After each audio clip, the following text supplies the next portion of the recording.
The following is a presentation of the IH Sports Network.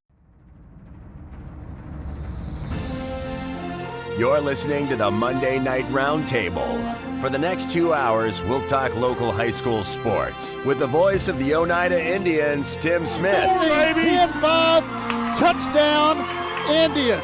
Give me the corners, 2 scores, baby.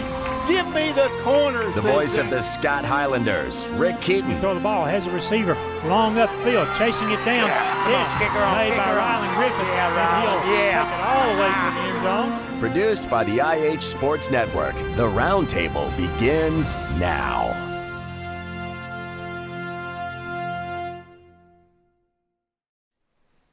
Hello, everybody, and welcome to the Roundtable on the IH Sports Network. I'm Ben Garrett, alongside the voice of the Scott Highlanders, Rick Keaton, and the voice of the Oneida Indians, Tim Smith. We are live from the C. Michael Lay Technology Center in Helenwood. Thank you for joining us tonight. We're going to talk to players of the game. We're going to talk to linemen of the game. We're going to talk to cheerleaders. We're going to talk to scholar athletes.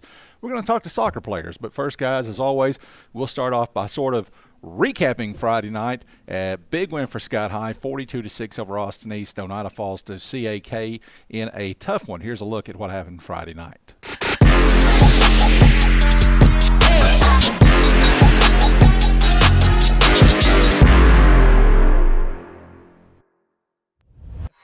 One right, they've got an up back on the right side. That's King.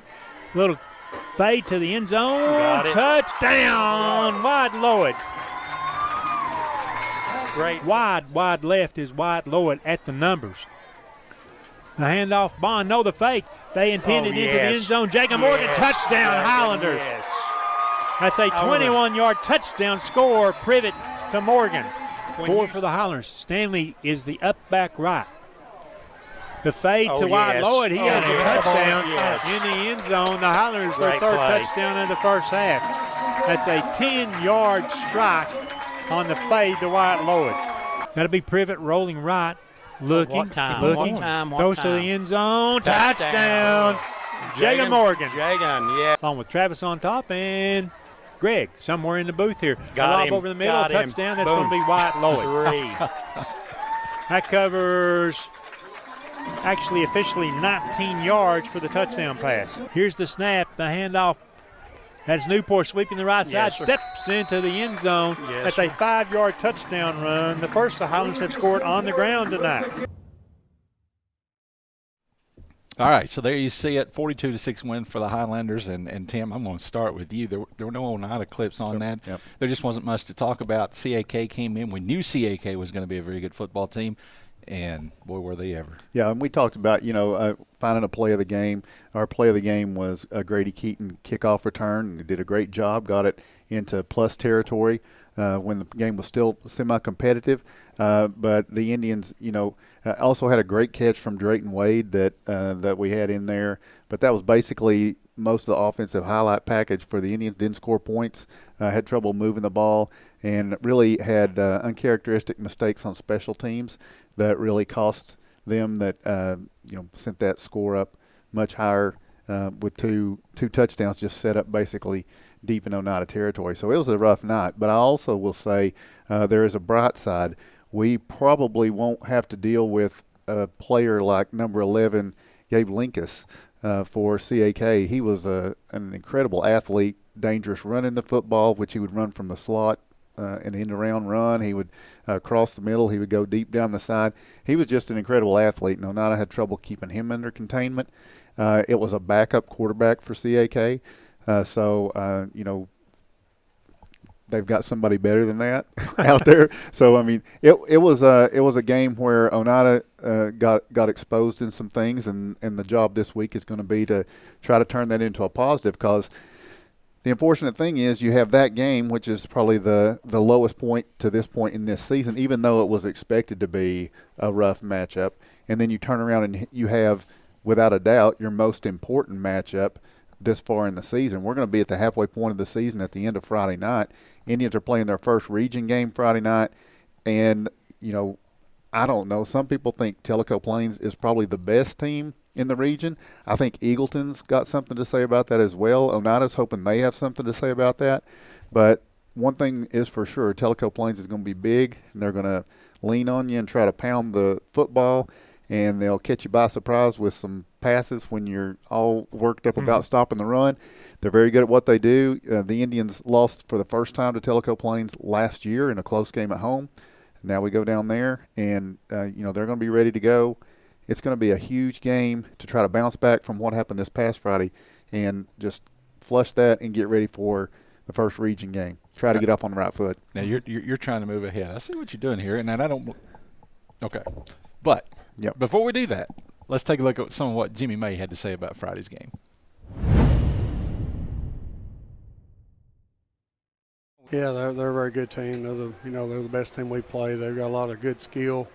Line is excellent. On defense they're very tough. We knew we were going to have a tough time trying to withstand that, and we were okay for a while. Of course we got a touchdown call back on the screen, and got ourselves down a little bit. But they have an excellent receiver, number 11. Quarterback threw the ball well, and of course the running back. He was hard to defend. He wears on you throughout the game, and we were like I said, we were okay there in the first half. We got down to 20-0. Later, and trying to regroup a little bit, and we gotta come together. We're gonna put them to try to put them in a better situation, try to give them more success. We got to figure out some things that we got exposed tonight a few times, and we're gonna do that, and get ready for next week at Tellico Plains. So Tim, nobody wants to dwell on that CAK game, but I'm getting the stat updates. Not being able to see the game live, Bo sends me the stats at halftime, then into the game. I'm looking at the stats saying, my goodness, I don't know if I want to watch this game. But when I did watch the game, it strikes me, CAK was clearly the better team. And they shut down Oneida's offense. I mean, they just did. They were very good defensively. But the game, to me, was the Oneida defense played well. You take away the 2 bad snaps on the punts, and that takes 2 CAK touchdowns off the board. Coach May mentioned the 64 yards, I think it was, the screen pass to Ben Gilbert that was a score that was taken off by a holding penalty. This game could have been much closer than it was. It could have been. And, I mean, if you want to look at another positive to me, he mentioned the running back, and he when we watched him warm up, he was a big, imposing fellow. They had a big line, and pretty much Oneida handled the running game for the most part. They had a nice mix-up back, so kind of a thunder and lightning approach. The Indians did a good job on the run. This receiver, Linkus, that I mentioned, though, as you got your focus on the run, he would just be a big problem. I don't think Tellico Plains has a guy like him, but they've got guys. They've got experienced guys, and so like I say, it's going to be interesting to see what the bounce back looks like on this Friday night game, because it's incredibly important. Yeah, absolutely. Region opener for the Indians on Friday night at Tellico Plains. Rick, I swing over to your side of the table. And as we sat right here last Monday night, I told you I felt good about this game. Yes. But if you'd have told me that Scott High was going to have a running clock against Austin East, which has absolutely been a thorn in their side for 30 years, really, almost. Most of those games had not been close at all. And then they just rolled the way that they did. I would not have believed you, but a record-setting night for the Highlanders. Huge performances offensively and defensively. Just a big-time win. It certainly was, and it opened with that aha moment as Austin East decided to receive the opening kickoff, fielded it, went across the field toward their sideline, turned it up, touchdown, penalty behind it, brought it back, Highlander defense, well, they stiffened. I mean, they could just as easily, maybe as we've done in previous years, sort of lost composure, not lost confidence. They did not do that. The defense got a stop, got an interception right there, changed the feel around a little bit, able to score on our first possession, and just everything clicked from there on out. It was a record-setting night. We may talk about that a little bit later, but Gage Privet with the 5 touchdown passes. He tied that 5 touchdown passes was held jointly by his coach, Billy Hall, and by Jake Sexton back in 2010, I believe, that season. So tied that record there. The receivers, Wide Lord, 3 touchdown catches, Jagan Morgan with 2. They made it look easy. It wasn't, but they made it look easy. Gage Privet, not only with 5 touchdown passes, pretty accurate. And when he's accurate, these receivers can get open. I want to talk about the offensive line because maybe they don't get a lot of credit, but these guys are holding up very well through 3 games and doing a good job in their pass pro, giving some running room when we need to do that. And my goodness, what can we say about the defense? Goodness gracious, I want to give a lot of credit to Matt Boyd. Matt Boyd had this really great picture. I think it headlined your sports thing yesterday with Micah Bowles coming up and making the tackle at the goal line, creating a forced fumble there that the Highlanders recovered. We were able to, I think, change field position after that, and that really helped the Highlanders again. And, you know, we can talk about everybody. We can talk about the defensive line. We can talk about the linebackers. We can talk about the cornerbacks who did an outstanding job. We can talk about the safeties back there. And certainly he's our player of the game, Micah Bowles. We'll tell you why he was the player of the game later.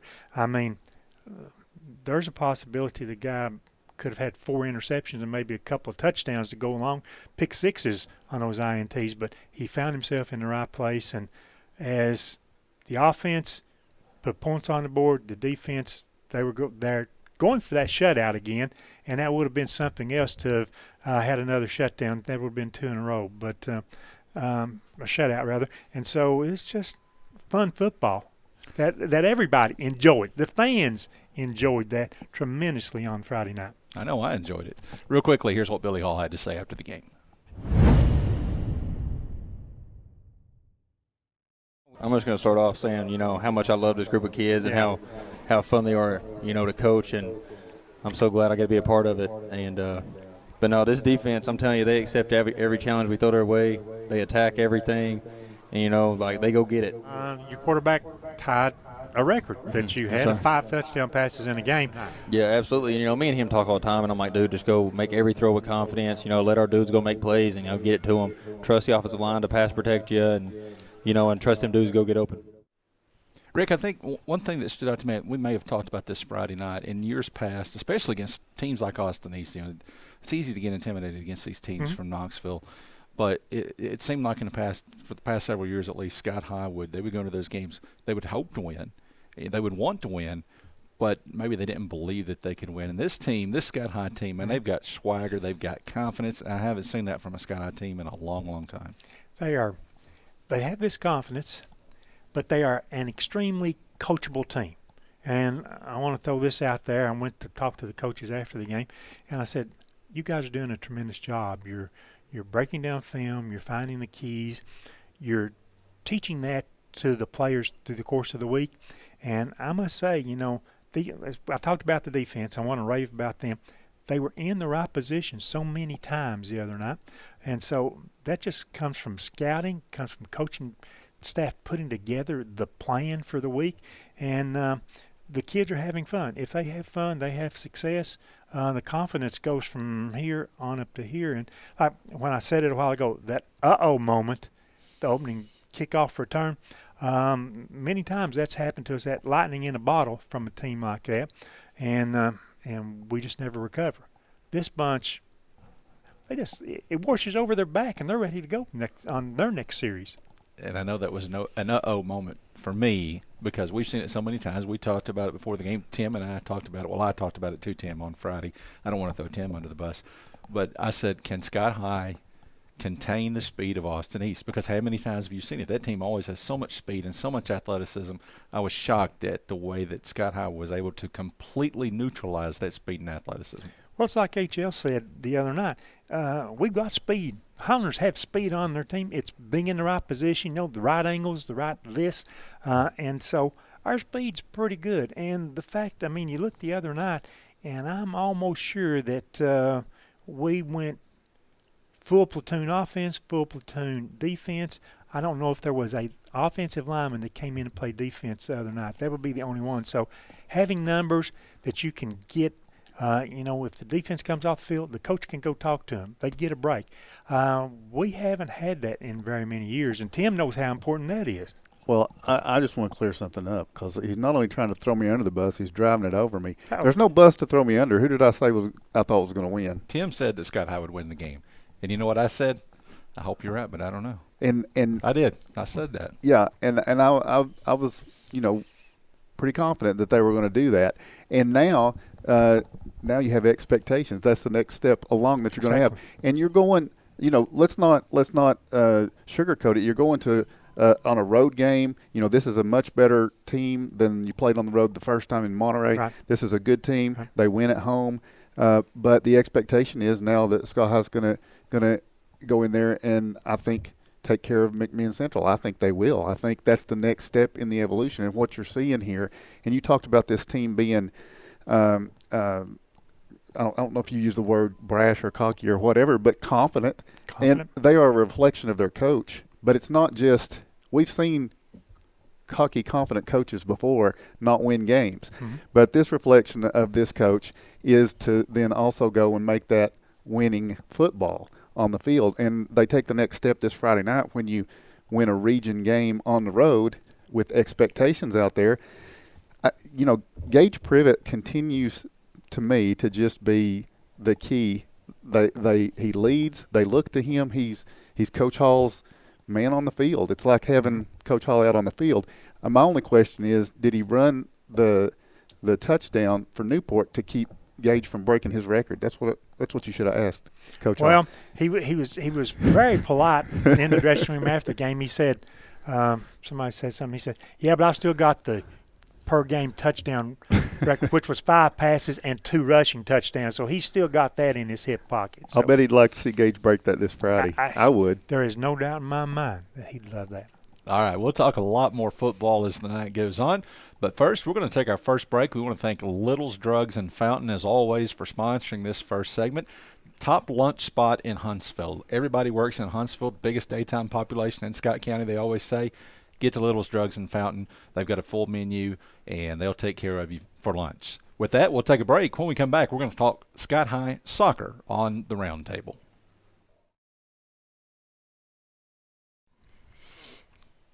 Welcome back to the Roundtable on the IH Sports Network. We are live from the C. Michael Lay Technology Center in Ellenwood, alongside Rick Keaton and Tim Smith over in the corner. I'm Ben Garrett, and we've been working our way through our soccer seniors, and we're down to our last 2 seniors, and that is from Scott High, Emily Flady, and also Ava Hines. And so it strikes me that now, Ava, you're not a 4-year player. No. So you're kind of newish, and so that's why you haven't been on. Emily, this is your first Roundtable appearance too, but it's because you've been injured. For 4 years you've been injured. Finally this year, not only did you come into the year healthy, but you've managed to stay healthy at least halfway through the season. How nice is it to finally be able to play high school soccer? It's actually so amazing. I'm so grateful. So is it something that's in the back of your mind, if you go down awkwardly, if you get hit, whatever, you're thinking, oh my gosh, here we go again? Or do you just go out there and you play and you don't think about it? It's a little bit of both. It depends on the team of who we play. Definitely with Clinton, I'm definitely always scared whenever I hit the ground, but most of the time I try and ignore it and just keep going. Ava, this is your second year, am I right about that? It's my first year. year. All right, so your first year. Well, I didn't want to take away credit. So as a senior, you come out and you play soccer for the first time. What was it that convinced you to join the team this year?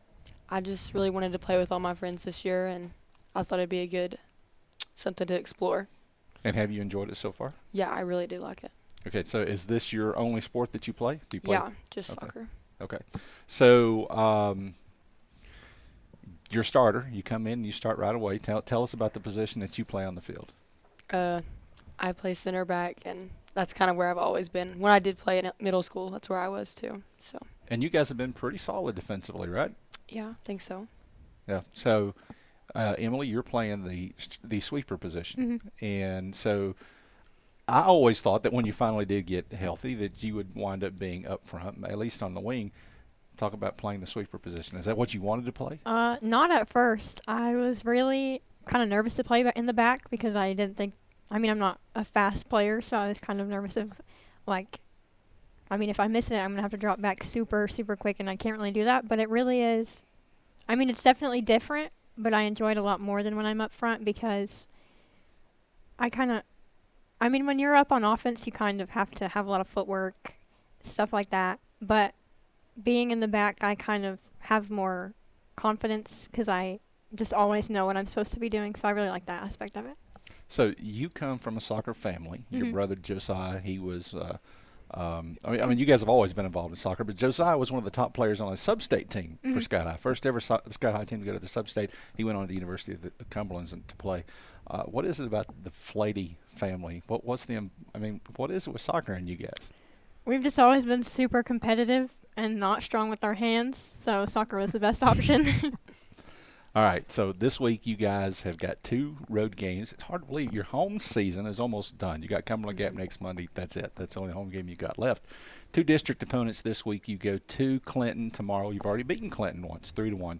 And then you go to Union County on Thursday, and I believe that was a 1-0 game. They won on a golden goal in overtime the first time you played them. So tell me first, I think we know the answer. We talked about this during the break. Did the first games count towards district standings, or does this game count? We don't know, do we? Yeah, I really don't know. Okay, so we're hoping the 3-1 win over Clinton first time around counts. Yeah. Although you guys can beat them again tomorrow night and just settle the question entirely, right? Right. All right, so you're coming off a tough week. And I know it's been a tough season all the way around. Not the season you guys wanted. You lost a lot last year, senior-wise and that sort of thing.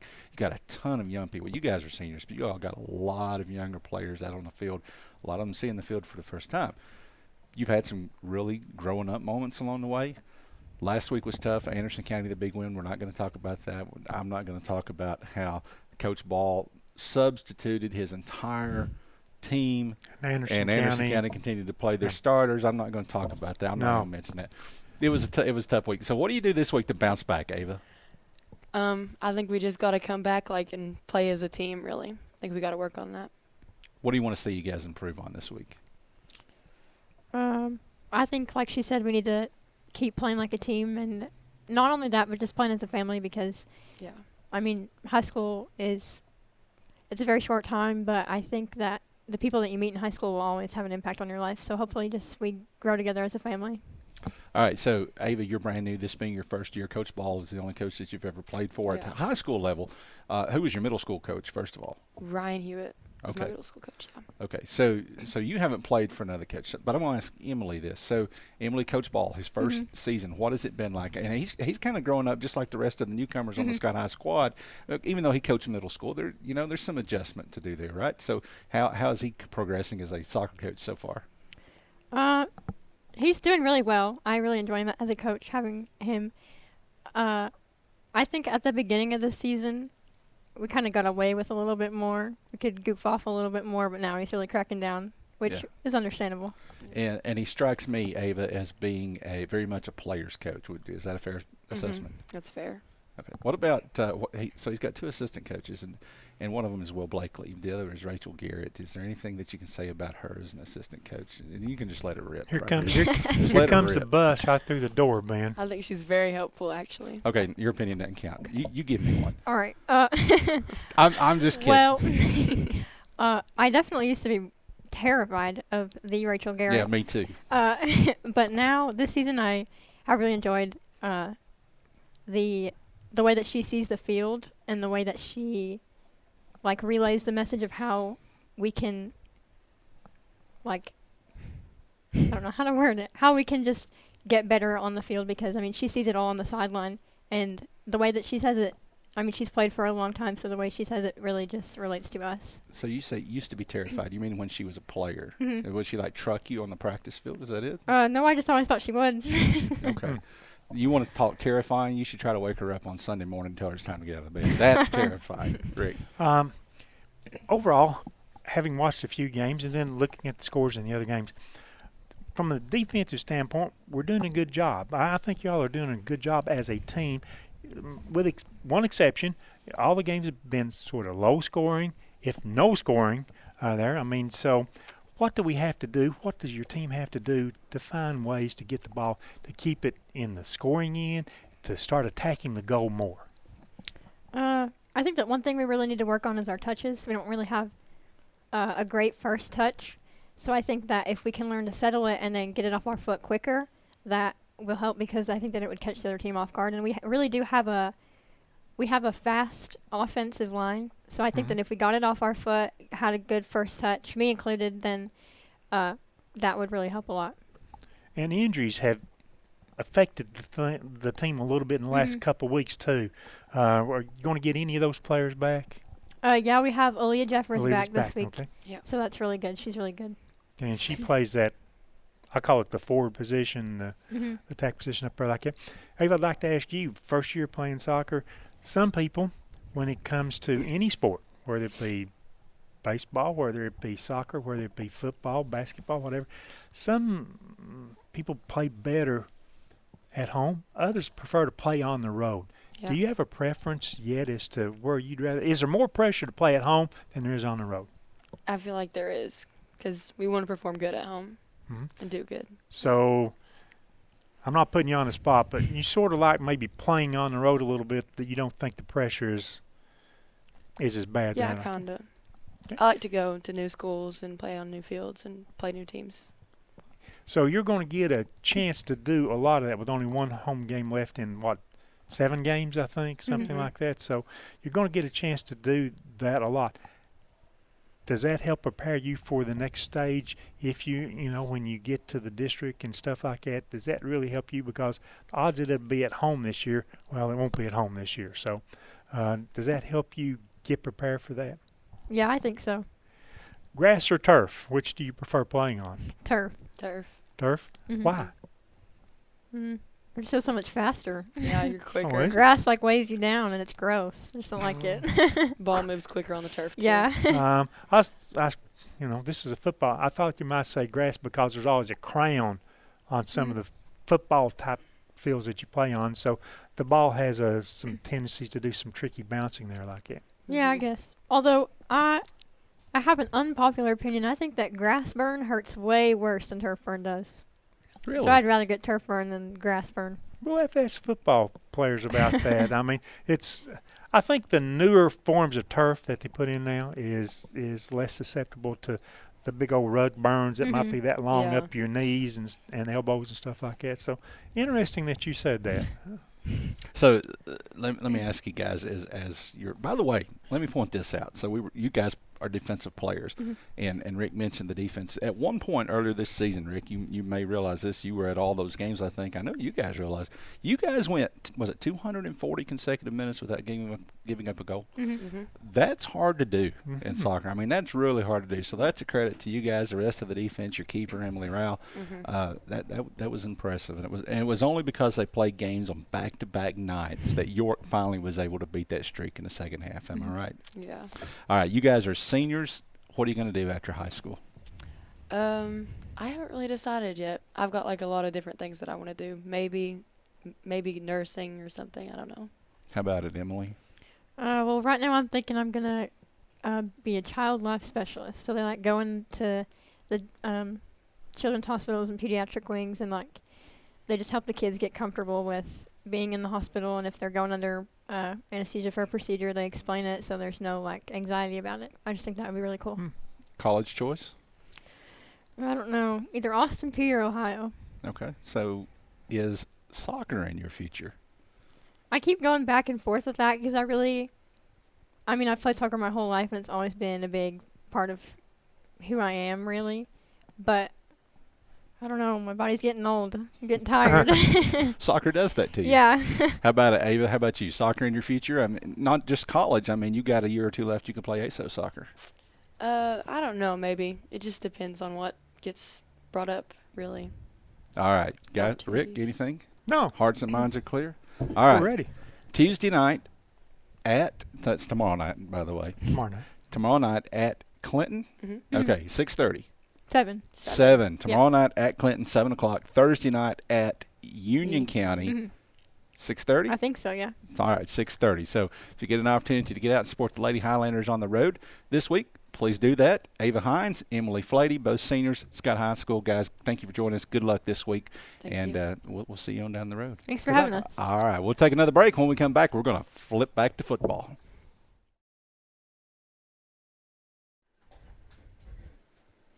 Welcome back to the Roundtable on the IH Sports Network, live from the C. Michael Lake Technology Center in Hiltonwood. I'm Ben Garrett. He's Rick Keaton. He's Tim Smith. Came back out of the corner and joined us.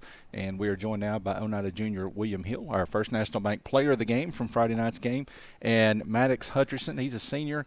Bonus coverage with Maddox. Our Trophy Masters lineman of the game was Jesse Zachary. He was unable to be here tonight, so we drug this guy in off the street. No, he came to support William, and here he is on set. Maddox, by the way, and I'll get to William in a second, Maddox has been playing a huge role in the Oneida running attack, and I don't know if anybody saw that coming in. You guys will talk about that.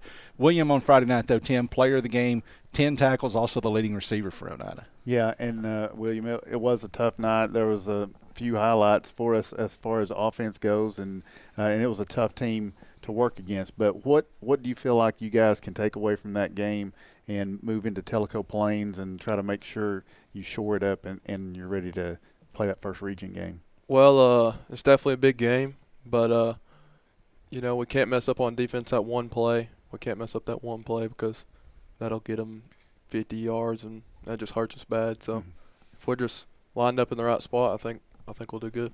What about the receiver, number 11 for CAK? Do you think you'll see anybody else with that kind of skill set this year? No, I really don't. That's the best I've seen.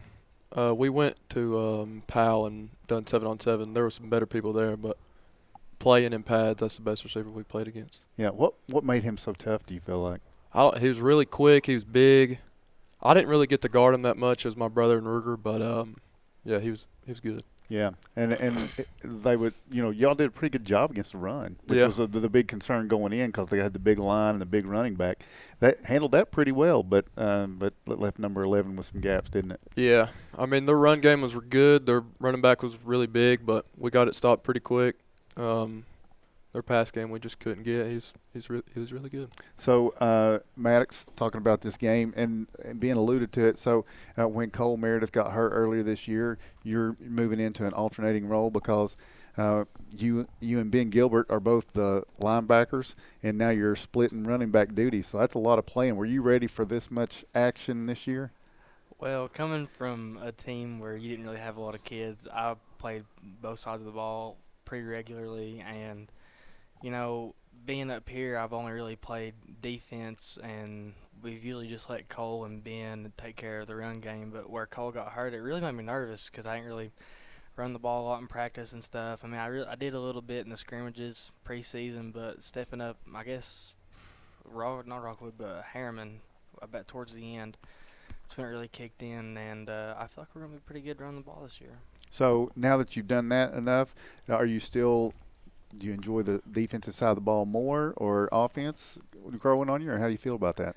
I think I enjoy it better now, seeing it from both sides. So, like on defense, you really just figure out how hard everybody hits. See, how much gas they got in the tank, and on offense, you can kind of just pick and choose where to go and who to take care of, and it really just benefits us all. Yeah, and so what's going on? Is Cole going to be back this week, or do you know? Is he practicing yet? He is practicing. Okay, so maybe back to a 3-back rotation. I think so. Yeah, that'll be good. Get everybody some rest, especially against this Tellico Plains team. So let's turn to them. What this is your first year ever playing Tellico Plains, right? So or second year? Yeah. What do you know about them? I know they're run heavy. I played on my sophomore year, and they were pretty tough too, but I didn't get to play last year because of me moving up here to Oneida, and this year I've got a little bit of gas left in the tank, and I'm ready to take care of it. So you remember them more as a run-heavy, big bunch of guys? Yeah. What do you think about them, William? You've dealt with Tellico Plains in the past. Last year they're definitely one of the most hard-hitting teams I've ever played against. Last year they were pretty good. I thought we should have won. We lost by a touchdown. We let them get far in score in the first half. We can't do that this year. We got to start off strong, score quick, stuff like that, and I think we'll kill them. Some of the things we talked about here on this in the past few weeks was some of the mistakes and errors or the penalties was kind of a big thing for you guys after the first 3 games. But last week, at least that seemed to clear up pretty good. Not as much penalty yardage against the Indians. Yeah, we've been working on it a lot in practice. There's more, we're trying to work on it, more punishments, with stuff like that. And we really got to fix it because it hurts us bad. Yeah, and against a team like Tellico Plains, it just makes it that much harder, doesn't it? Yeah, it's Rockwood game, I think we had like 12 flags or something like that. That was it killed us in that game. So yeah. And the thing about a team like Tellico Plains, Maddox, they're going to shorten the game with that running style. That clock's going to run. We've seen that before. And so what do you think about that going into this week? Because that magnifies any mistake, any turnover, any penalty that puts you behind the sticks even farther. That it's magnified when you got a team that shortens the game like Tellico Plains is probably going to do. It really reminds me a lot of Bledsoe because that's all Bledsoe done was really run the ball. And I'm not going to say we played lights out football against Bledsoe, but, I mean, it was a pretty close game. And we actually played Bledsoe better than, I ain't going to say better, but closer than Tellico did. And I'm really hoping that transpires into this week and we really pull out one. How much can you put into that, comparing when you see how another team did? I think Bledsoe, it would have been a completely different game if the ground wasn't wet. The ball was always wet. We couldn't throw the ball. It was just sloppy game. But if it was a dry game, I think it would have been way different. Okay. And now that you're a junior, you've moved into a leadership role, and I think you're playing the leadership is coming through in your play. What do you convey to the others about the importance? You're going to make the playoffs. The playoffs aren't on the line, but where you're going to play your playoff game and who you're going to play in the playoffs. That starts this Friday. How do you convey to the younger Indian players or the other Indian players how important this region game is compared to everything else that's happened? Yeah, everybody has to know, like, this is probably the most important game that's going to be on our schedule. I mean, if we win this, we'll probably get a home game for playoffs, and that'll be big because it, advantages us. But I hope we can beat them. So the other teams, along with you guys in Tellico Plains, you got Eagleton. They're looking pretty good. Polk County won last week. So what do you think, Maddox? What do you think about this Tellico Plains? I think they're definitely the team to beat for sure. I feel like they're pretty much the top dog in our region right now, besides us, which I'm not trying to pull our own chains or anything. But well, I mean, I've definitely heard some people within the Oneida organization point to Tellico Plains. I keep looking at what Eagleton's doing and thinking, I don't know, that's looking pretty good too, but they're down the road. We don't have to worry about that right now. Yeah, right? I ain't heard much about them just yet. We don't – I mean, until they play some region games, we won't know much. But yeah. I'm sort of a numbers guy, and I like looking at the stats and everything. And it was most impressive to see that penalty yardage, the number of penalty yardage, come down this past Friday night. Is it something that's sustainable? Can you – because this week, if you get a bunch of penalties and give up yards already to what Tellico can run up on you, I think that's very important. Is that – I guess my big question is that sustainable? Can we control that and not have the penalties against us? I think we can. We're working on it a lot, like in practice and stuff, like cut all the crap out, like I don't think we'll have much problems this week. How about you, Maddox? I think the coaches have really took it to heart to get us to stop with the stupid stuff, and I've never really played on a football team with so many penalties, but I mean, I guess I kind of contributed to that a couple times and I've lost my cool, but especially Coach Martin, he's really wearing down on it. I think he's doing a thing now for however many yards and penalties you have to run heels. So that really knocks it out quite a bit. Yeah, that'll do it. It sure will do it. What are the 2 keys, each one of you, 2 keys that your team has to do well Friday night to pick up the win? I'm going to say play disciplined and just fundamental football and keep your head. And certainly no turnovers to go on. Yeah, no turnovers at all. Be able to stop them on defense and be able to run the ball good. It'll be an important game for your defense this week. So. Yes, very. So I'm going to ask you guys to make a prediction. I'm going to start with Maddox. Maddox, who's going to be sitting over here next week? Who's your pick to be the trophy master? The trophy masters has the lineman. We've got the First National Bank player of the game. Who do you think will be the player of the game next week? It's hard to tell, but I think Grady Keaton's been due one. I think, and probably it's either him or Ben. So. Okay. All right. What do you think, William? I think Maddox, Ben, I think one of them will have a really good game. All right. All right, I asked these girls a minute ago. They were seniors. I said, what are you going to do after high school? So, Maddox, you're a senior. What's next? Probably college. And you got a major that you're thinking about? Probably going to go into trade school and go through the lineman program. Okay. TCAT. Yeah, TCAT. TCAT. Got you know anybody to get you in there? I don't know a lot of people, man. I just kind of hang out. So what he's trying to toot his own horn. This is the top dog. No, that's not what he's saying. That's not what he's saying at all. No, I think it's a good choice. William, you're just a junior, but it's I'm sure you started thinking about your career options too. So down the road in a year from now, what are you going to be considering? I'm thinking the same thing as him, honestly. I'm going to try to go into line school and see how that goes, I guess. William will save us on the number of pegs we have to put on the side of the poles because he'll only need about 3 and he'll be at the top.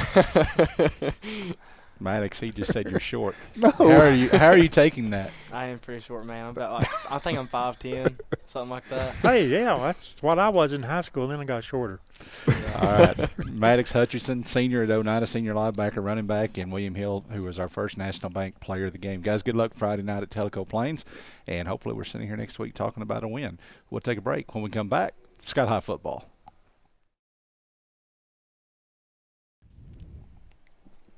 Welcome back to the Roundtable on the IH Sports Network alongside Rick Keaton, voice of the Highlanders, Tim Smith, voice of the Indians. I'm Ben Garrett, and we're glad to have you along with us tonight as we turn our focus now on Scott High football. And we've got our first National Bank player of the game, Micah Bowles from Friday night. He's a senior defensive back, free safety.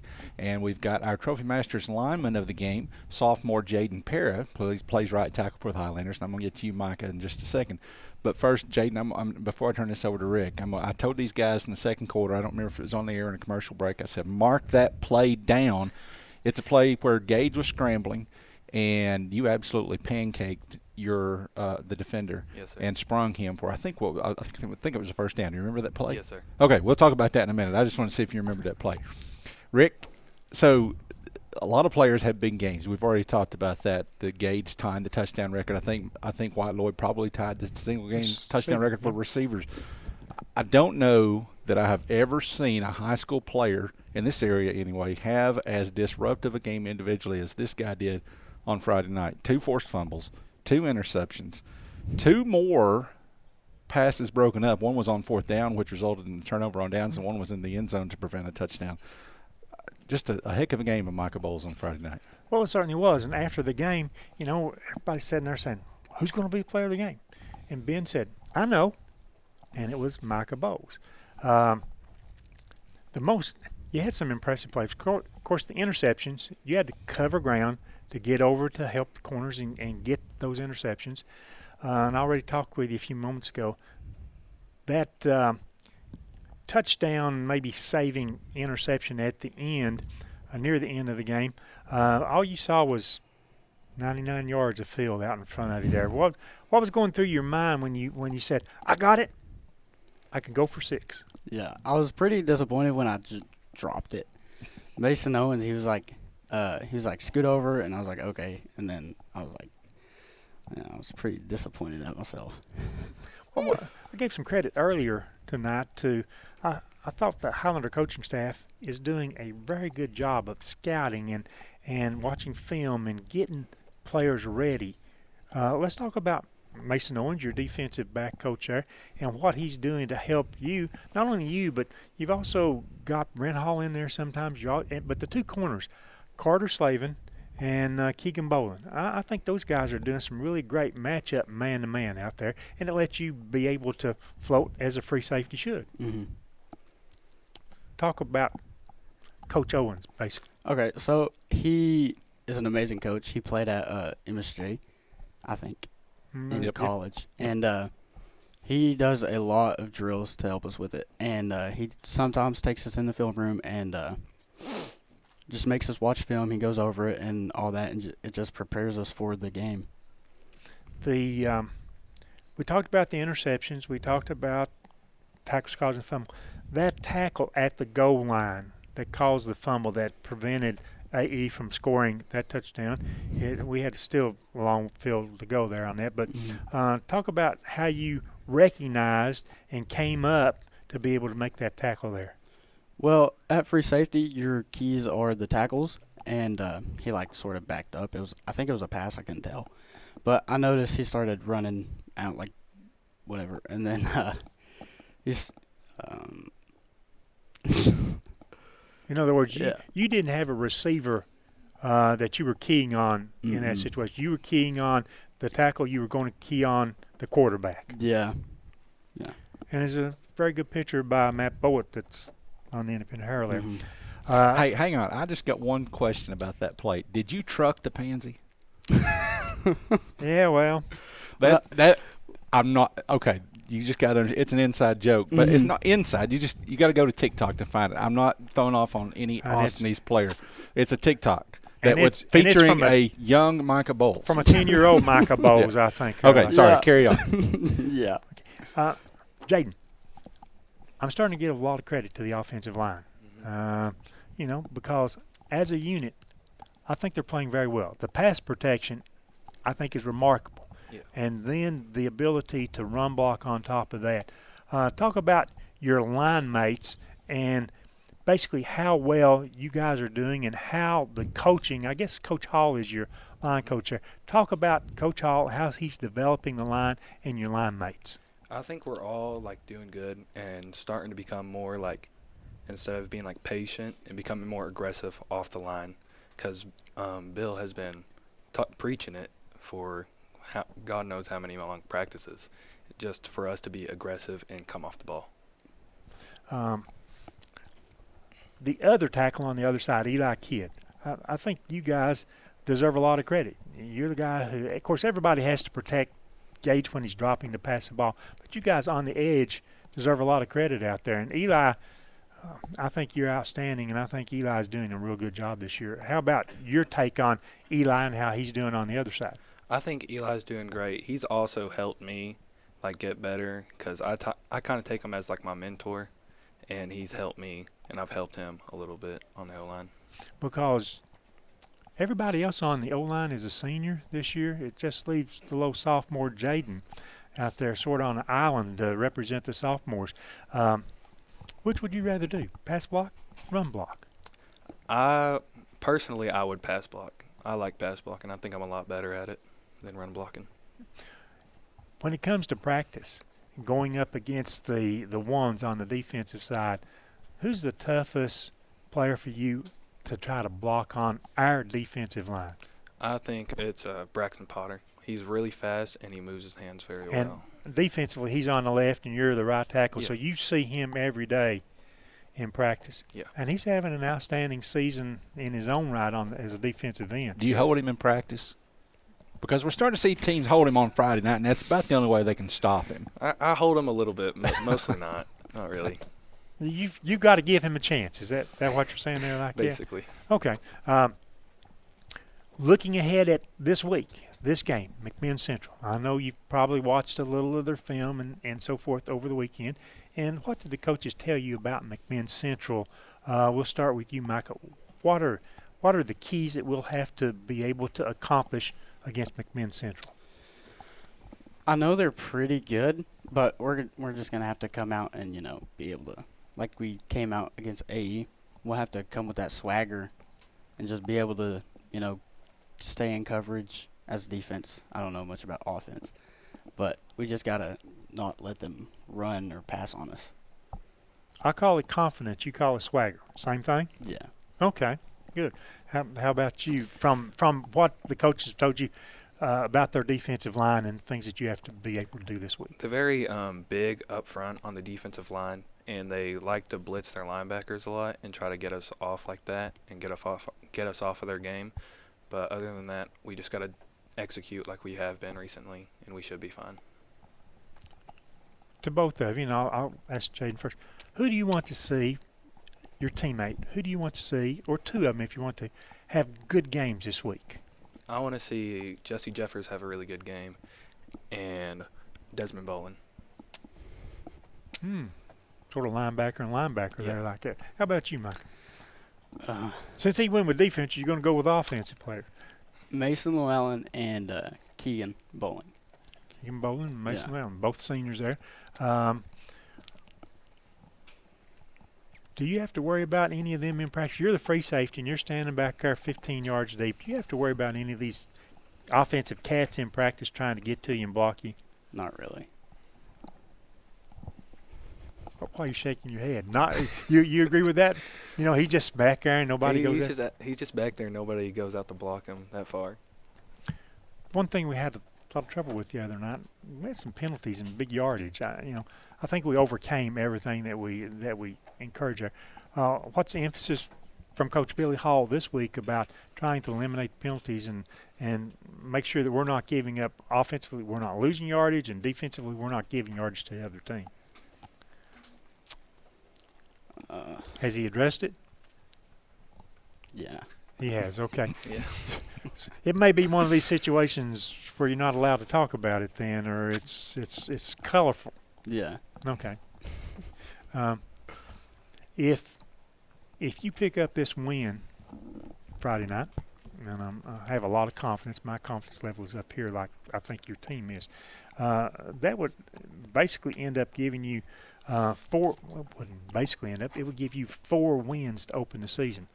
Do you as players talk to your teammates about the possibility of that happening, and what kind of run you can have, whether it be 4 wins in a row, 5 wins in a row, 6 wins in a row this season? Yeah, I think we can, especially if we keep playing the way we have been. And, like, as a team, we all have, like, that confidence. And if we just keep playing with it, I think we'll be able to go pretty far. Same thing? Yeah, same thing. Are you guys having fun this year? Yeah. I am. Is there anybody on your team not having fun? I don't think so. Okay, well, that's an important thing right there. The coaches are having fun, too. After every touchdown score, I noticed that they're 10, 20, 30 yards out on the field, meeting the team as it comes off. What does that do to you as a player to see the coach celebrating a good play, celebrating a touch? It's not about a touchdown, but it's about an interception. It's about picking up a fumble, causing a fumble. What does it mean to you to see the coaching staff that enthusiastic?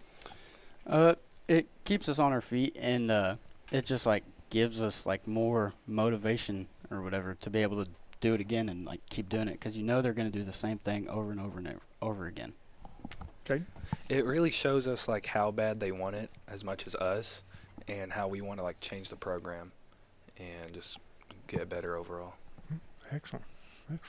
Well, I mean, so Jaden, you've started every game, they were telling me, and so you're in the sophomore year, so you've only known this coaching staff basically. And talking about changing the program, I mean, it's pretty clear, I think, to you that you're changing the program. And Friday night, what was that feeling like? I know, as a outsider kind of, I'm for you guys, but I mean, I can't imagine what it must have been like for the fans. What's it been like for people coming up to you, and what's it meant to you personally for what you did for so many people in this win Friday night? It feels great. It feels very, very different from last year, because last year we didn't not perform very well, and this year we're already 3 times better than what we did last year, and it just feels amazing. Michael, what about you? What I mean, like, living up to the expectations, the hopes of all these people on Friday night, how did that feel, and what's it been like for the? It felt pretty good, but we proved a lot of people wrong, and we're still going to. Yeah, it seems like it's not enough for you guys, though, is it? That's just that was a step, right? Yeah, you talked about the preparation. You guys, in my opinion, when I watched the game, you made it look easy, and it's not easy. But the preparation that you guys put in last week and the weeks before, you made it look easy. So the preparation this week, does it get harder because now that you've tasted that success, the expectations are there, and does it make you prepare harder, or is it hard to refocus after all of that? Not with the team. We're always, like, ready to go, like practice energy, like pre-game energy. We always have that energy with us, and it just carries on, and it gets more and more, like, through Monday to Thursday. And Jaden, you said, last year was disappointing in the results, but I mean, last year is part of what made this year the year that it is, right? You guys learned how to practice, learned how to follow the plan. So how excited are you? Because that was a huge win, but to me, going on the road in the region, this is even a bigger deal this Friday night. Do you feel like that's true? Yeah, I feel like we're stepping in the right direction, and as long as we just keep pushing and going, I think we'll get there. I think you'll get there. All right, so Tim asked William Hill and Maddox Hutcherson from Oneida a minute ago this question, and I like this question. He asks it a lot, so I'm going to ask it to you guys, and that is, next week, after you beat McMinn Central, who's going to be sitting where you guys are sitting as player of the game, lineman of the game?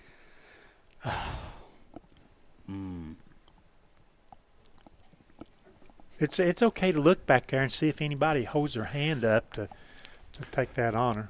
So I can tell you a few guys who are really overdue for player of the game. And some of them are sitting back there. Jagan Morgan's one. Wyatt Lloyd is one. Lucas Newport's one. Desmond Bowling is one. And And I'd say those other two guys, Mason New Island and Houston Stanley, are overdue for lineman of the game for sure, maybe even player of the game. So now pick. I don't know about a Bowles being speechless. Come on now. Afraid Desmond. Okay, fair pick. What about it? I think lineman of the game will probably be Eli Kidd at left tackle. Okay, so we watched your brother play soccer for the Highlanders for 4 years. He was a goalkeeper. Where are you at? Why are you not out there? I've just never really liked soccer. Just ever since like I was a little kid, I've always just liked football. Just football. Yeah. Okay, Micah, football, or baseball. What you picking? If you had to choose one, you got to choose one. You can only play one. What's it going to be? I know you're a baseball guy. Yeah. But I see you really starting to grow into this headhunter role on defense, and you're having fun out there. Mm-hmm. I don't know. That's a hard question. Okay. Well, we'll let that one slide because I've got one more question for you, then we'll go to break. You guys watch Tennessee football in your house? Mm-hmm.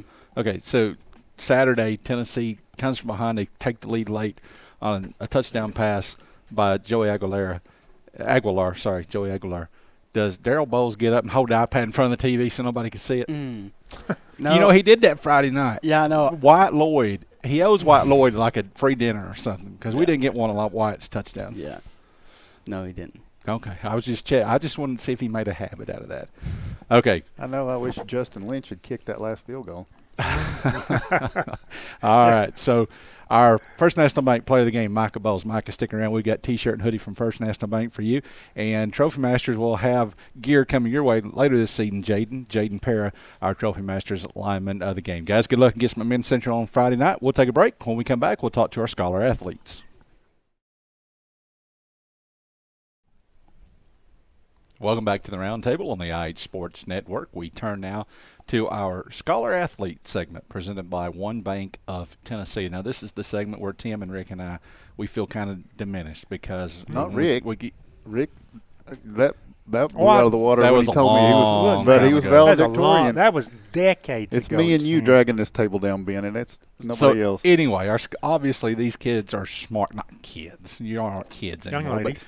Young ladies, young men too. Then when we get them up here as scholar athletes, they're very intelligent. So this week we've got Oneida junior cheerleader, senior cheerleader Mari Wright, and Scott High senior soccer player Haley Butler. Second appearance on the round table this year for Haley. And Tim, I'm going to turn to you and you take over because I have no business questioning scholar athletes. Well, I really don't either, but I will ask first. We just asked.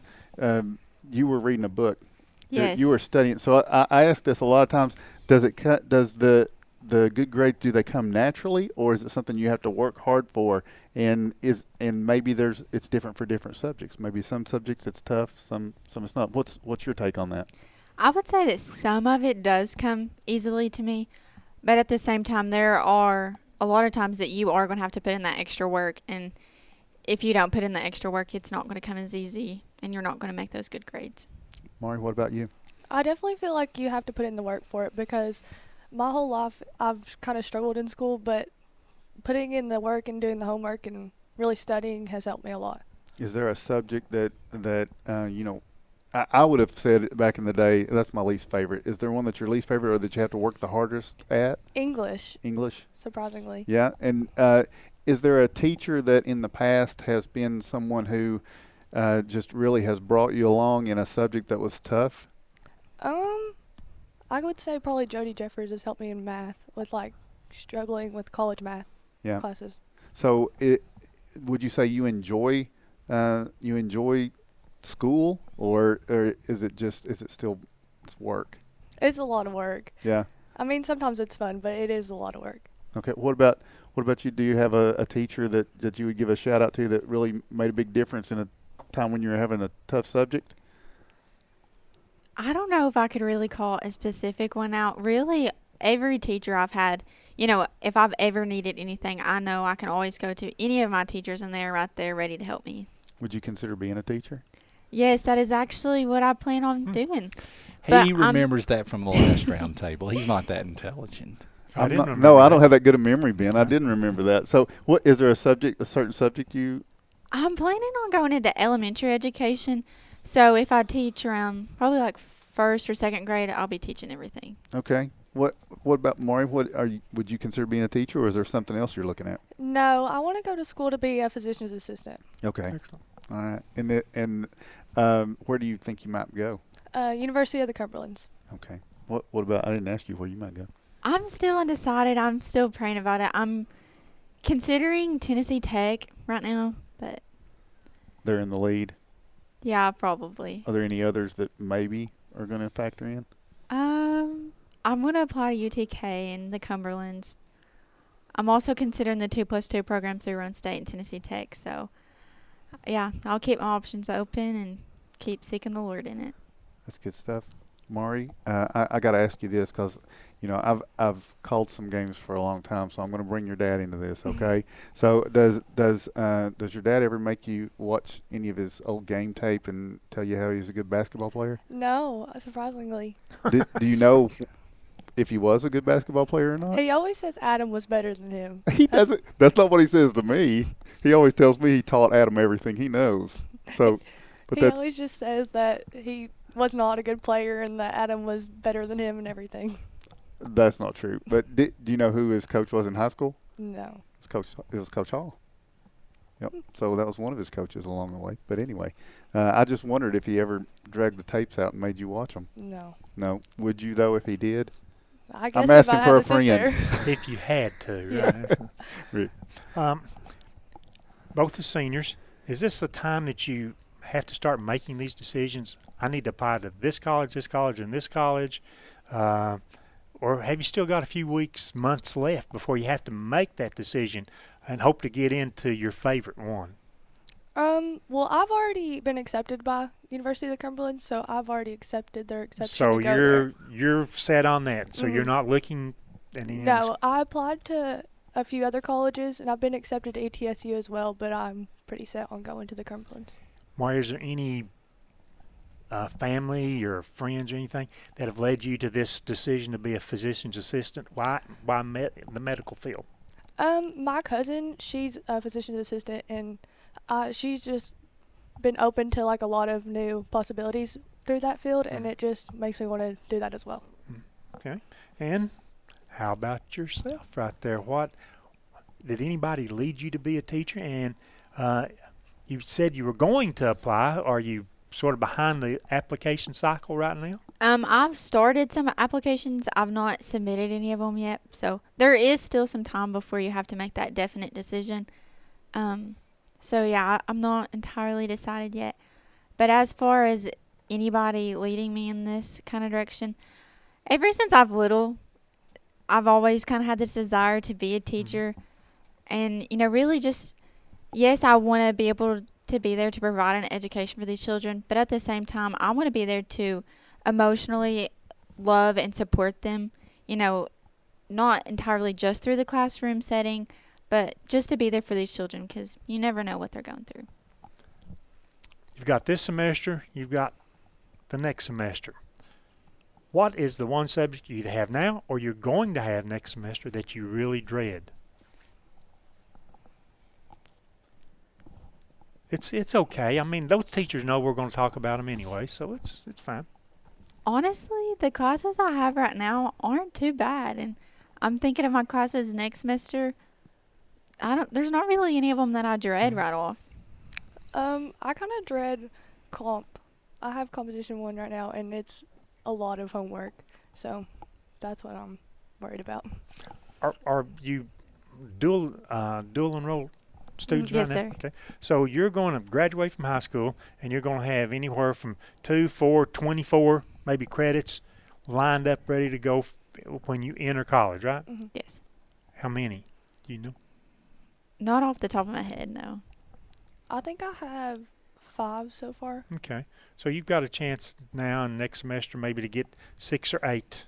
Yeah. It's the same for you? Yeah. Yeah. Is there any one person that you want to, they asked about teacher a while ago, is there anybody else, family, friends, that have been big supporters, that's helped you get through school, that's pushed you through school? Definitely my mom and dad. They kept me on doing all my homework at night and make sure I had really good grades all through my whole life. Yeah, I would definitely have to say my mom and dad too. You know, no matter what it is with school or sports or extracurriculars or whatever, you know, my parents have always been there to love and support me through it all. How many hours of homework? May only be 20 minutes a night, but how much homework typically do you put in each night or each week? Honestly, I don't have a huge homework load right now.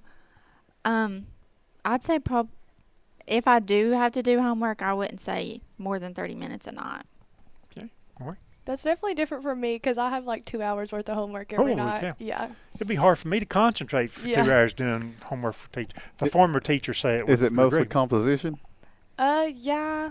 And my Gov and Econ class gives me some homework sometimes. Well, so we ask a lot of times. We ask the same questions. I just thought of a different one. I'm going to throw this one out there because I used to teach, and I always enjoyed as a student and as a teacher. One of my favorite things in the world, and they're coming up pretty soon, was a snow day. So, Maury, what is the perfect snow day? You don't now you don't have to turn that in tomorrow. School's called off. What are you going to do now that you just have this free day all to yourself? Honestly, I'll probably just sit inside and watch TV. What are you going to watch? I don't know, just something on Netflix. I love watching movies and shows on Netflix. Okay. Hey, same thing? Yeah, I would say the same thing too. Okay. Well, what would you do, Rick? On a snow day? Yeah, I don't get them now, but back when I did get them, I really enjoyed them. Look, back when I was working, if it was this deep, I still had to go to work. And they didn't do snow days. I mean, but when I think we had them in high school. Walked barefooted. Yeah. Basically, there was one year when I was in high school, and we remember it well. We were out of school 3 consecutive weeks in the month of January. Ben and I are excited. We're going to have virtual days coming up soon. So what are you going to do with your virtual day, Ben? We're going to work. We're going to work. That's right. Yeah. Hey, you guys both credited your parents with pushing you academically. So tell folks who your parents are. Start with you. Missy and Derek Wright. Joe and Peggy Butler. Okay. Now, so you're here. You're a cheerleader, and that's why you're a scholar athlete. So we're going to have you back on. If you want to come back on to talk more about cheerleading, we also ask our cheerleaders to help us pick games. So are you a huge high school football fan? Do you keep up with the other games that are going on around the area? No. No, well, most don't. Perfect. But we ask you to pick them. Anyway, we're going to ask Monroe to pick winners here in just a minute. How do you think she's going to do? I think she'll do good. You think she will? Yeah. Okay. All right. So last week, Tim asked about music preferences to our scholars. So, I'm going to ask you this, and I'm going somewhere with this because Tim is a music aficionado. Okay, so that means he really likes music. I was trying to figure that out. Yeah. So we do the music at Scott High for soccer games. Kids, I'm a 46-year-old man, so what can I say? I don't relate to kids and their music taste. These kids come up and they give me the music playlists, okay, and I'm usually like, that's pretty disgusting. Tell me what song you wanted to play the other day. Tim, you will appreciate this. Tell me the song you picked for soccer warm-ups. Tennessee by the Creekers. Have you listened to that, Tim? I haven't. You haven't? No. I'm going to now. Yes, you've got to. I will. It was great. So you called it Appalachian, right? Yeah. I would call it bluegrass. Is that the same thing?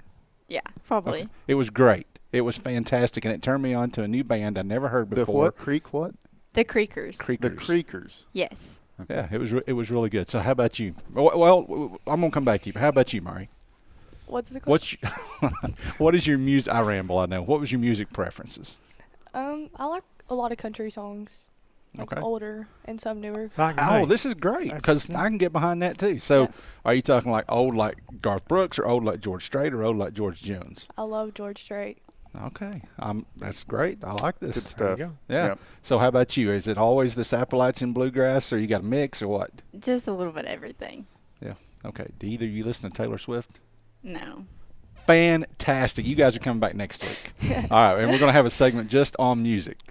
All right, Maury Wright, Oneida Senior Cheerleader, and Haley Butler, Scott High Senior Soccer Player. Thank you guys for joining us on the roundtable as our One Bank of Tennessee Scholar Athletes. One more break and then one more segment to go as we pick the winners of next week's games.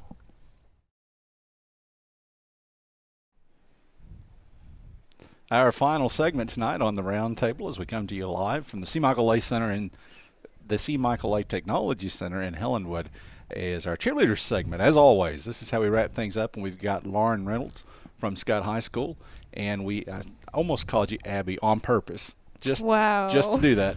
And we've got Monroe Thompson from Oneida. Now, you guys share something in common, in addition to being a cheerleader, obviously, But something else, you guys are both pageant contestants. A former Miss Teen, you may not know this, former Miss Teen Scott County Fairs to the Fair, Lauren is, and Monroe is your reigning Miss Congeniality in the Scott County Fairs to the Fair pageant. Now, they say that you win Miss Congeniality because your personality wins everybody over. That would have to be true because you're Dr. Thompson's daughter, right? Oh, yeah. Yeah. That's why. So you get it from your dad or your mom? My dad. Okay. All right. Tim, you buying that? We'll just go on to the next section. Okay. Next part here. Yeah, I do. I absolutely do. Yeah, for sure. Okay, so I'm going to start with you, Lauren. You've been a cheerleader throughout middle school, throughout high school. Your older sister was a cheerleader before you. So first, I want to ask you, give us an update on Abby Reynolds. What's she up to these days? Well, she goes to college at UT, and she is actually in a sorority now. Oh yeah. So what is her major? Sorry. I just know she's going to medical field. I don't really know. All right, she's a former guest here on the round table with us. But so did you, growing up watching her cheer, is that what got you into cheerleading, or what got you into cheerleading? Mainly it was her, just because, I don't know, it was something that she was good at it, and I kind of wanted, this sounds terrible, I kind of wanted to do something that she had done before and try and beat her, because we're always in competition with each other, because I did soccer with her, like, I did soccer too, and she did it too. And you were a way better soccer player than she was. No. Wow. Okay, so I tried. Yeah, I tried my best. Was your mom a cheerleader? No, Mom was a soccer player. Okay. Jennifer Ainsworth. Okay, so she wasn't a cheerleader. So when did you start cheering? Did you start like at the Storm level, or did you start at middle school? So I started at middle school, but Abby and them, whenever they were on the sideline, I cheered with them. Like, I would be all in my own little corner doing the cheers. And that was down at Robbins. Yes. Okay, Monroe, how about you? How long have you been cheering? 6th grade year. Okay, and so what got you into cheerleading? Just wanted to do it. Okay. No one really got me into it. Okay. Monroe, you said a minute ago that you was going to hee-haw. You said it. So did. I want to know what hee-hawing is. It's when you laugh real hard, and I've got this laugh that's like, You it's better real. be careful. You can notice me across the parking lot if I'm laughing. I promise. And actually, they did promise when they walked up here that this would be the most entertaining segment we've had tonight. So the cheerleaders, you guys you all know each other. Are you guys acquainted? You know Yeah. each other real well? Yeah. So my question is, Lauren, can you make her hee-haw? I'm not a funny person. You are, man. Well, you made her laugh. I mean, you got her part of the way there. If I just looked at someone long enough, I could. Especially if they look like Rick Keaton. We're getting there. I think we're almost there. Okay. You just made our Round Table Hall of Fame. Matter of fact, you're the first 2 inductees in our Round Table Hall of Fame. In fact, they replace us. They should. Why don't y'all consider Please doing do. that? At least for a week. I'll keep my options open. This would be a good thing. So, you all talked about both being pageant participants in these things. So, and something we did to Ben a couple of weeks ago, or maybe last week, was come up with a pageant question. And I know they don't do those publicly anymore, but you could come up with a pageant question, and we can see if Ben or Rick or me, whoever, if we could answer a pageant question and how you would grade us. Do you want to do that? Sure. So you can pick who you want to try to trip up with the question, and since you're ready, Lauren, you go first. And who would you like to ask? I'll do Ben. Contestant number 1, Ben Garrett. Yeah, Ben messed Garrett. up my name. There we go. You're welcome. What is your favorite part about the Scott County Fair? Cotton candy? That's it. I can tell you what it's not. Do you want me to tell you what it's not? Sure.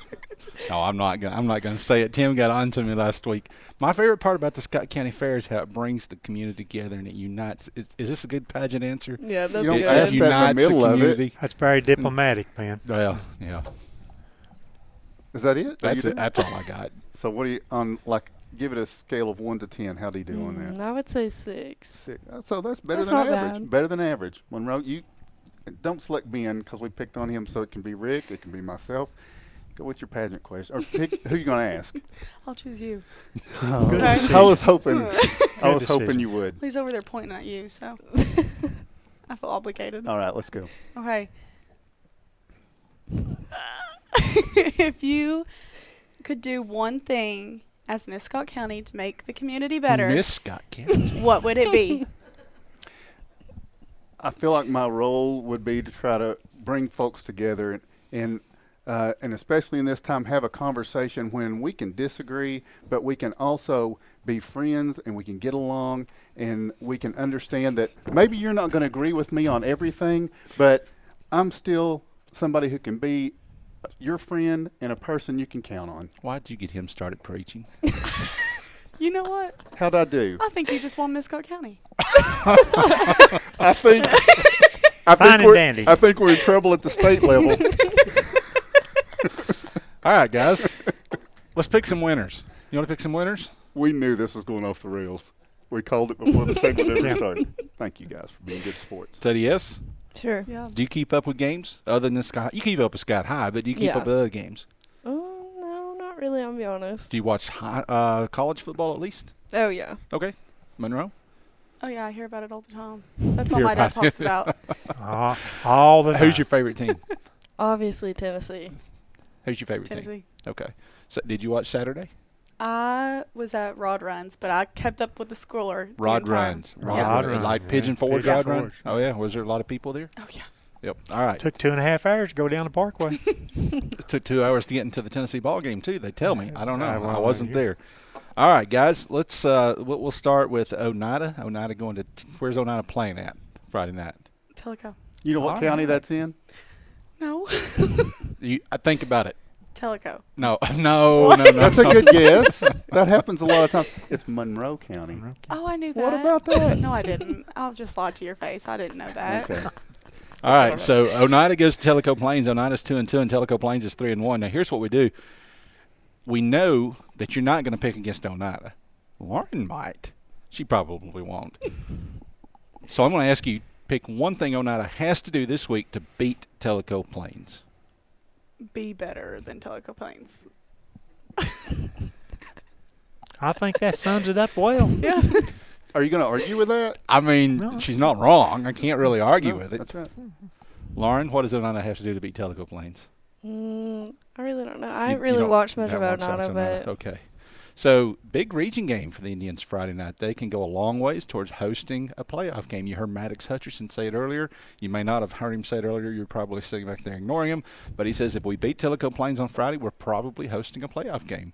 And it's going to take a little more than that, Tim. I see your doubt. But huge game Friday night. That's looking way ahead. Yeah. Yep. Okay, so, Tim, what does Oneida have to do to beat Tellico Plains? Can't turn it over. They're going to shorten the game. You got to stop their run. If you turn them over, make them do something besides what they want to do, which is put the ball in the air, force them to do that, I think you're in for a good night. So let me ask you this. The last few years, the knock on Tellico Plains has been they start off great, and then it kind of goes off the rails a little bit. Now, they did beat Oneida last year, but they probably didn't have as good a season as everybody started off the season thinking they were going to have.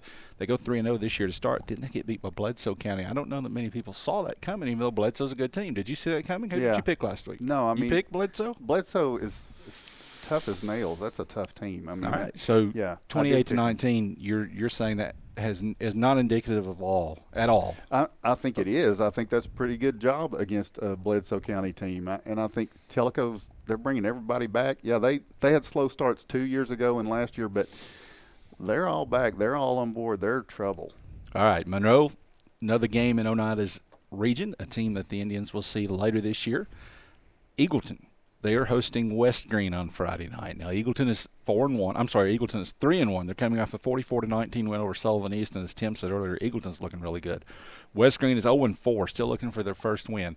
Who's going to win that game Friday night? Eagleton. Going to be Eagleton. Lauren, what do you think? I think Eagleton. Tim? About 4 touchdowns.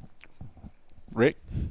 Eagleton. I don't know by how many touchdowns, but Eagleton. I think that's pretty good. Yeah. But running clock, second half, maybe, probably, yeah. Eagleton over West Green. It's unanimous. I agree with you guys. Polk County at Meigs County. Now, this involves both Scott High and Oneida region opponents. Polk County is a future opponent for Oneida. Meigs County is a future opponent for Scott High. Polk County is 2-2. They're coming off the win over Sweetwater 35-28. By the way, I don't know if she's watching, but Shaylee Gray picked Polk County last week to beat Sweetwater. She was the only one on set who did. She messaged me on Friday night to let me know that Polk County did, in fact, win that game. She wanted to let you guys know that as well. Shaylee Gray picked it correctly. Why didn't you get that right? I'm just going to tell you, Monroe, if you want to be like Shaylee Gray, if you pick Polk County, I promise you'll be the only one. Polk County's 2-2, coming off that 35-28 win over Sweetwater. Meigs County is 3-1, coming off a 29-8 win over Minden Central. What do you think? What do you think? What do I? Oh, turning the tables. That's not fair. Yeah, start it. Okay, I'll start it. Meigs County's going to win. Okay, then I'll agree. Okay. I agree. All due respect to Polk County, because I think they get better as the year goes along, but I think Meigs County's a different animal, and they're going to win big, I think. What do you want me to say? I mean, I want Meigs County to have the best possible record they can have when we beat them in a few weeks. There you go. All right. Scott High is at McMinn. Obviously, Scott High. Well, now, hold on. I was asking, are they at McMinn County or McMinn Central? I think it's McMinn Central. Okay. I'm pretty sure. Okay. Scott High, do you know what county that's in? That's a Tim Smith question. I don't either. Is it Madison? It's McMinn. It's Madison. It's McMinn County. It's McMinn County. All right, Scott High, McMinn Central. Scott High's 3-0. McMinn Central is 1-2. Scott High coming off the big win over Austin East. McMinn Central lost to Meigs County 29-8. Lauren, what does Scott High? You already said Scott High's going to win. What does Scott High have to do to beat McMinn Central? I think honestly we need to kind of keep like the hype down and not get over cocky. Cause we've been on a win streak here recently, and very good. McMinn's a pretty hard team, so I've heard. So just keep the cockiness down and really try their best. You hear that? 100%. And I agree with you too. Very good. I mean, she didn't just say be better than the other team. I mean, I'm you just also have to be better than the other team, right? Of course. Of course, that helps. Yes. Rick, what does Scott High have to do to beat McMinn Central on Friday? Protect the football. Bring the right attitude. Take nothing for granted. Not be overhyped. And I mentioned that prior to Austin East game. I didn't want us to come out overhyped, thinking that a week earlier, a victory down at Monterey meant that we were the greatest team. It does not. Keep everything in front of them and just not make mistakes. It'll be a tough game, but it's a winnable road game for the Highlanders. Monroe, what does Scott High have to do to beat McMinn Central? Be better. Be better. I knew that. I knew that was going to be the answer. Tim, what does Scott High have to do to beat McMinn Central? Same thing they did at the beginning of the game last week. They dealt with adversity. It looked like the opening kickoff was returned for a touchdown. It got called back. They wind up turning Austin East over and dominating the night. They're going to deal with probably worse adversity at some point in McMinn Central. Expect it. It's coming. And just put your head down, grind, do what the coaches have prepared you to do, and overcome it. Yeah, have we ever played McMinn Central before? I don't think so. Not the years that I've cheered or my sister has. Yeah. That's correct, but we have played them before. Well, she doesn't deal in that ancient history. Right? Well, it's not that ancient. She was at least 2 years old when that happened. Sweetwater is at Kingston. Sweetwater is 1-2. They lost to Polk County last week. We talked about that. Kingston's 2-1, coming off a 30-6 win over Cumberland County. Do you pick Sweetwater or do you pick Kingston? Two future opponents of the Highlanders. I think Kingston. You think Kingston? Do you want Kingston to win? No, they're a rival. No, you never want Kingston. No, okay. I knew that was coming. Rick, what about it? Who's going to win that game? I'm not going to call them a rival because they don't consider us a rival. It will be a home field advantage to Kingston. I'm starting to think you've got a secret admiration for Kingston. No, I don't. Why would I? What do you think, Monroe? Sweetwater or Kingston? Who's going to win that football game? Sweetwater put up 63 points in the season opener against Seymour. They haven't won since then. Okay. Kingston's 2-1. Sweetwater. Tim.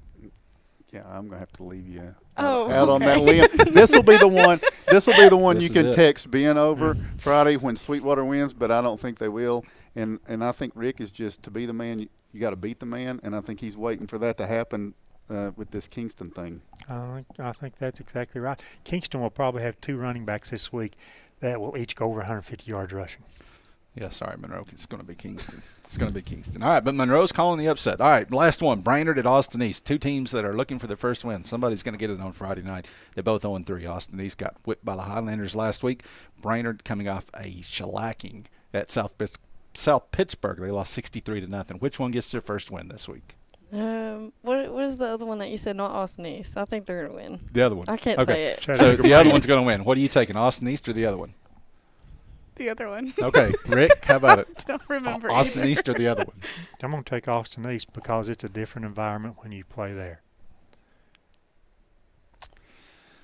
I think I'm thinking Brainerd or the other one, as I'm supposed to say. Yeah, I think it's going to be Brainerd. So it's 3-1. I'm going to side with Rick. I'm not going to leave Rick out here by himself. I think it's going to be. I think Austin East is going to get him. All right, guys, we're gonna sign off. But I want to ask you guys what is the absolute best part of cheerleading, Lauren? I would say the best part of cheerleading is just the crowd and everything in the student section. I love whenever they ask us to do pow, pow, pow. I mean, that's just, it makes you feel good and lets you know that you're actually doing something to hype them up. Do you know Daniel Bell, right? Everybody knows Daniel Bell. He stood up and did the pow, pow, pow last week. Just because he wanted to be a fan of the game. He was not a fan of the game, but he did the pow, pow, pow. Do you notice that? Like when the grown men stand up and do pow, pow, pow, is that like you guys are like, yes? Yeah, it makes us feel like it's not only the students involved, and that means a lot. Yeah. All right. How about it? What's your favorite part of cheerleading? I would agree with the student section stuff, and then I think you become so close with the ones that you cheer with, like that. Those are some of my best friends. Is the people who I cheer with. You actually spend a lot of time practicing with them. Yeah. You're senior? Junior. Junior. Okay, you're a junior. All right. So we can do this again next year. Thinking about your future yet? Say it again. Thinking about your future yet? Yes. What are you thinking? I either want to go into dental hygiene or dental surgery. No way. You're going to go into dentistry. Yeah. Huh. Imagine that. Lauren, how about it? I want to be a pediatric oncologist. So I got a feeling these guys are probably going to be scholar athletes too at some point. Yeah, they'll next season they can take over for Tim and myself. And, all right. During their senior seasons. All right. Lauren Reynolds, Scott High Jr., and Monroe Thompson, Oneida Jr., thanks for coming on here and making us hee-haw. And good luck, guys, on Friday night. Thank you for joining us. That's it for us. We want to thank, as always, Greg Bond and Leetta Boyd and the Scott County School System for allowing us the use of their facility. Thank you to all of our sponsors who help us sponsor the Roundtable. Thank you to you at home for watching. For Tim Smith and Rick Keaton, I've been Garrett. Have a good night.